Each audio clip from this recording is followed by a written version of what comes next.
ఒక పెద్ద మనిషి అయితే రేవంత్ రెడ్డిని ఇక చెప్పుతో కొట్టడం ఒకటే తక్కువ, ఆయననే కొట్టాలి తిరిగి అన్నట్టుగా మాట్లాడడం జరిగింది. గదే ముచ్చటిని మనం వినడానికైతే ప్రయత్నం చేద్దాం. ఇక చూడండి, ఈ గుంపు మేస్త్రిని చెప్పుతో కొట్టాలి, రేవంత్ పై పాశం యాదగిరి ఫైర్. చంద్రబాబు నా గురువు కాదు, సమకాలీకుడు మాత్రమే. చంద్రబాబు నా గురువు అన్నాడు అని అంటే వాళ్ళు చెప్పు తీసుకొని కొడతారు. రేవంత్ రెడ్డి కూడా పెంచులు చెప్తారు కదా. నువ్వు నోట్ ఫర్ కోర్టు కేసు చెప్పాను, చెప్తా కొట్టాలి ఉన్నాడు.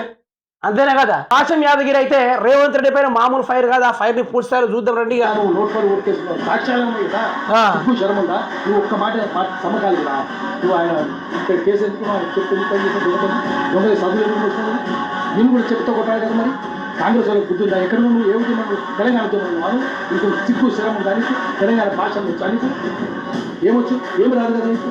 మరి ఎట్లా తెలంగాణ ఉద్యమం ఉండాలి కదా, నువ్వు ఉన్నవా? నువ్వు ఇది అసలు ముచ్చట ఏంటంటే, ఈ తెలంగాణ కీర్తి గురించి ఘనంగా వెలితంగా చెలుపుతున్న ఈ రేవంత్ రెడ్డి అసలు ముచ్చట ఏంటంటే, ఓటుకు నోటు కేసులో నిజానికి నిందితుడిగా నిలబడ్డది రేవంత్ రెడ్డి మాత్రమే. తెలంగాణ యాస భాష నీకేం తెలుసు? తెలంగాణ రాష్ట్ర విద్యార్థులు ఈరోజు ఆ రోజుల్లో ఉస్మానియా విద్యార్థులందరూ తెలంగాణ రాష్ట్రం కైవసం చేసుకోవడానికి ధర్నాలు చేస్తూ ఉంటే AK-47 గన్ను పట్టుకొని దిగింది ఇదే రేవంత్ రెడ్డి. మరి అలాంటోడు నువ్వేం సీఎం, మా రాష్ట్రం గురించి మాట్లాడడానికి ఇంత అర్హత లేదు, చంద్రబాబు తొత్తువి నువ్వు అనుకుంటా ఇక పాశం యాదగిరి ఆయన పైన ఫైర్ అవ్వడం జరిగింది. అంతేనా కదా ప్రజలరా? ఇగో రేవంత్ రెడ్డి ఇప్పుడు ఆయన గురువుని దూషించుకున్నప్పటికీ ఆయనకు సవారక్ష ఉంటుంటే అది మనకు అవసరం లేదు. బట్ మన తెలంగాణ ఆత్మ గౌరవాన్ని దెబ్బతీసింది రేవంత్ రెడ్డి. మన తెలంగాణ ఆత్మ గౌరవమైన ఉస్మానియా విద్యార్థుల పైన ఆయన గన్నెత్తుకొని పరిగెత్తాడు. ఆయన ఎక్కడ ఉద్యమం చేపట్టాడు? ఆయన ఎక్కడ తెలంగాణ రాష్ట్ర ప్రజల కోసం పనిచేశాడు? ఆయన ఎక్కడ రాష్ట్ర ప్రజల కన్నీళ్లు తుడిచినట్టు ఎక్కడైనా అవుపించిందా అంటున్నా? ఏడవపడలేదు. ఏమనంటే ఓటుకు నోటు కేసులు దొరికిపోవడు, ప్రచారంలో కేసీఆర్ తిడుతూ ఉంటే పోలీసులు గుంజుకెళ్ళి జైల్లో బారేసుడు, గిది జరిగింది తప్ప ఆయన ప్రజల కోసం కొట్లాడుతూ ఉంటే, ప్రజల కన్నీళ్లు తుడుస్తూ ఉంటే, కేసీఆర్ చేసిన అవినీతిని ఆయన ప్రజల పక్షంలోకి వెళ్ళి ప్రజల్ని సమస్యలు తీర్చి దిద్దుతూ ఉంటే ఆయనను పోయి తీసుకెళ్లి జైల్లో వేయలేదు. ఓటుకు నోటు కేసులో ఆయన ప్రధాన నిందితుడిగా దొరికాడు కాబట్టి ఆయన జైలు పాలవ్వడం జరిగింది. తెలంగాణను జయించిన కేసీఆర్ ఆ రోజులో సీఎం ఉన్నప్పుడు ఆయనను దూషించినందుకు ఆయనను పోలీసులు ఈడ్చుకెళ్ళి మరి పోలీస్ స్టేషన్లో అతన్ని బంధించడం జరిగింది. ఇది అసలైన కథ. ఈరోజు దాన్ని కూడా రాజకీయంగా ఆ రోజు నేను ఉద్యమాల్లో పాల్గొంటే నన్ను గుంజుకెళ్ళి తీసుకెళ్ళి నన్ను జైల్లో బారేశారు అన్నట్టుగా రేవంత్ రెడ్డి వ్యాఖ్యలు ఇస్తున్నాడు. ఉద్యమంలో పోరాటం చేసుడు కాదు కదా, ఈయన ముఖం కూడా ఎట్లా ఒప్పడదంటే గన్ను పట్టుకొని తీసుకెళ్ళి విద్యార్థుల్ని చంపడానికి అయితే గన్నులు పట్టుకొని తీసుకెళ్ళి తిరిగిండు. ఇది రేవంత్ రెడ్డి భాగవతము. మరి అన్ని జరిగినప్పుడు నా తెలంగాణ రాష్ట్ర ప్రజలు అలాంటి గెలిపించిళ్ళు, ఈరోజు ముఖ్యమంత్రిని చేసిళ్ళు, సంతోషము, పర్లేదు.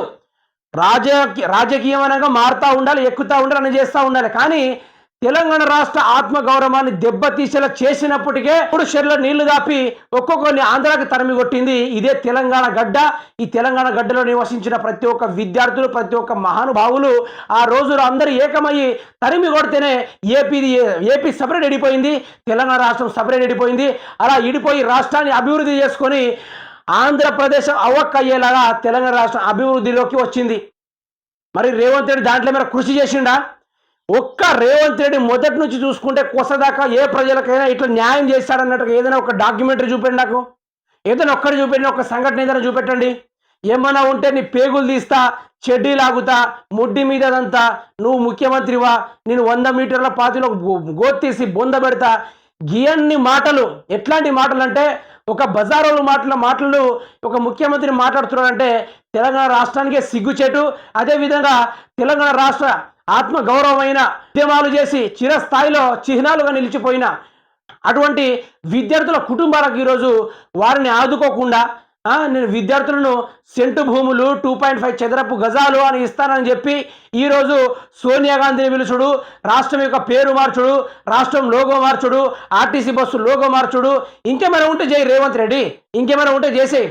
ఆ పెళ్లి పత్రికల మీద లోగో, ఇంకేమైనా ఇంకా చిన్నపాటి తహసీల్దార్ లోగోలు, పోలీస్ స్టేషన్ లోగోలు, ఇక అన్ని వదిలేసి పైన సోనియా గాంధీ కింద కోసం నీ ఫోటోలు పెట్టేసి రాష్ట్రాన్ని జయించింది సోనియా గాంధీ, రేవంత్ రెడ్డి చిరస్థాయిలో బోర్డులు పెట్టేయండి, హిస్టరీ రాసేయండి, చరిత్రను సృష్టించేయండి. ప్రజలు ఎవరైనా సావనియండి, మీరు మాత్రం లోగోలు మార్చిన దాంట్లో కింగులు, తోపులు, మాటలు మాట్లాడలా మీరే ఫస్ట్ మీరే అంతా ఇక